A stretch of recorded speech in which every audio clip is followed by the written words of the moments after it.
So I got the same in this package.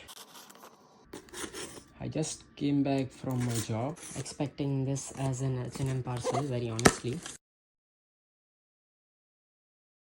Surprisingly, it's this one. It's the Transformers.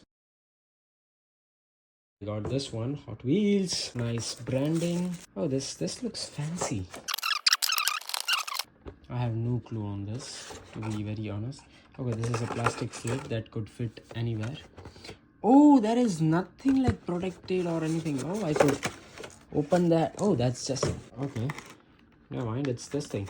This is the important thing that we were looking to see. Good, nice. Not very well sturdy. I don't even know how to build this. So this is what we got in the box.